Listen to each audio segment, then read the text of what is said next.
January 10th, 2013. Valdosta, Georgia. A 17-year-old boy enters his high school gym and is never seen alive again. The next day, his body is found, upside down, rolled inside a large wrestling mat. The authorities call it a freak accident. His family calls it murder. This is the story of Kendrick Johnson, and the mystery that still haunts his family, his town, and the country. Kendrick Johnson was a 17-year-old student and athlete at Lowndes High School. Popular and well-liked, he was known for his dream of becoming a professional football player.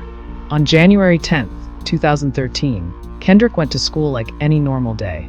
But that night, he didn't come home. His parents, Jackie and Kenneth Johnson, immediately filed a missing persons report. The next morning, horror struck. At around 10 a.m., students at Lowndes High noticed a foul smell coming from a rolled-up wrestling mat stored upright in the gym. When they looked inside, they saw Kendrick's body, crumpled upside down, head first in the mat, with his legs sticking out the top. Blood pooled beneath him, and his face was swollen and discolored. The Lowndes County Sheriff's Office launched an immediate investigation.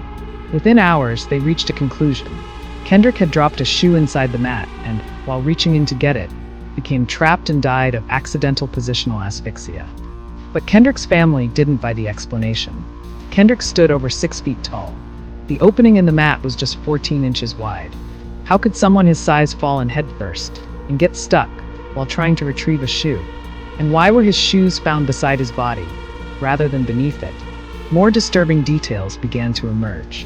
When Kendrick's body was returned to his family, they were horrified to discover that all of his internal organs, heart, brain, lungs, were missing. In their place, newspaper.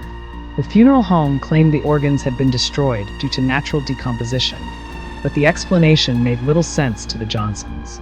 They ordered a second, independent autopsy. The results contradicted the official findings. The second autopsy revealed signs of blunt force trauma to Kendrick's neck, a detail never mentioned in the original report.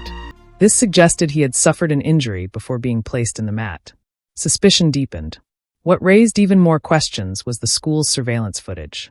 Cameras in and around the gym should have captured Kendrick's last moments, but the tapes were incomplete. Hours of footage were missing or corrupted, particularly the time frame around when Kendrick was last seen alive. The school claimed that the cameras didn't cover the wrestling mat directly, but to many, the missing footage felt like a red flag. Were those tapes deleted intentionally? In 2014, Kendrick's parents named 2 brothers, sons of an FBI agent, as possible suspects in their son's death.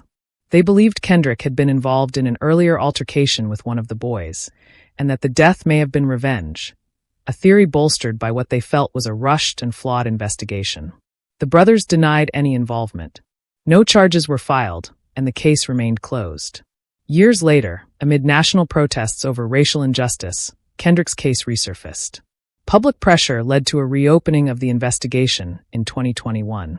Over 17 boxes of evidence were reviewed. Hopes for a breakthrough were high. But in 2022, the case was closed once again, with officials maintaining that there was nothing to support foul play. They insisted it was a tragic accident.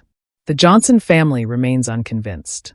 For over a decade, they have fought tirelessly for answers, marching, protesting, demanding justice. They believe their son was murdered, and that powerful forces conspired to keep the truth hidden. The question still hangs in the air.